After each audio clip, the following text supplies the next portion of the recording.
We are less than 24 hours away from Election Day.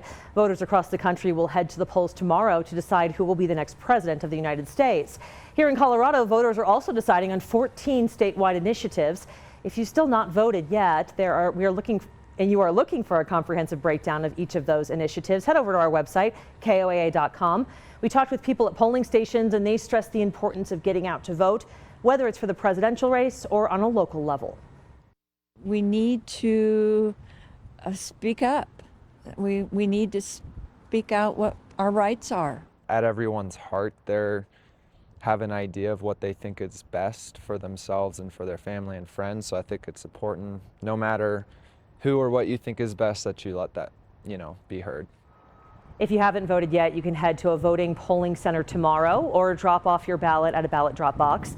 The polls are open from 7 to 7 tomorrow.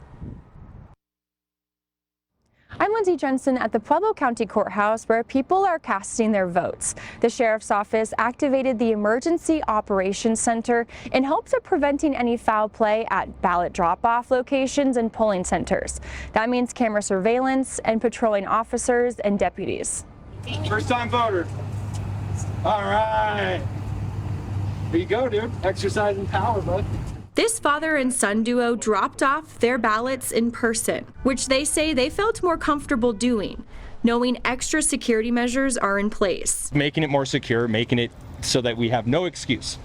You have to come down, have to vote, have to have your voice, So it does, it means a lot, and I'm really thankful that Pueblo County took that time to make sure that we're safe to do this. James Odette says he made sure his son cast his own vote. Because I was afraid that if I was seen dropping in 2 ballots, that it would cause a problem. Staff at the county's Emergency Operations Center are monitoring these voting locations in real time. Most of us are in here doing regular work, just watching the cameras to see if fights break out, if people, try to steal a drop box or light a drop box on fire. We can go into the actual elections office just to see if there were fights inside the building, but we're not actually spying on or monitoring who people are voting for. The Pueblo County Sheriff's Office reported no issues prompted the extra security, but wanted to be more proactive. If somebody wants to take my ballot, well, that would be kind of weird, but I'm not real worried about it. I think for the most part, generally people want to get out and do their thing. So if there's a few bad actors, then I'm sure they're going to get caught. I saw a Pueblo police car drive by as people patiently waited for county election workers to pick up ballots. I've never felt unsafe voting, but I think with the heightened awareness on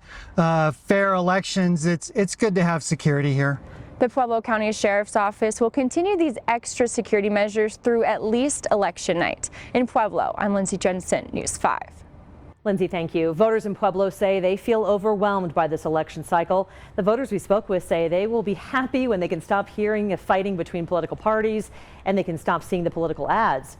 But despite all that, this is an important election to them. We asked voters what matters to them in this election season. I feel this year is so important for women and our daughters and granddaughters, for all our women, essentially. The presidency and a lot of the amendments and the propositions are really important. The major race in Pueblo County is Congressional District 3. It makes up much of the western slope, including Pueblo. Democrat Adam Frisch is running against Republican Jeff Hurd for that seat.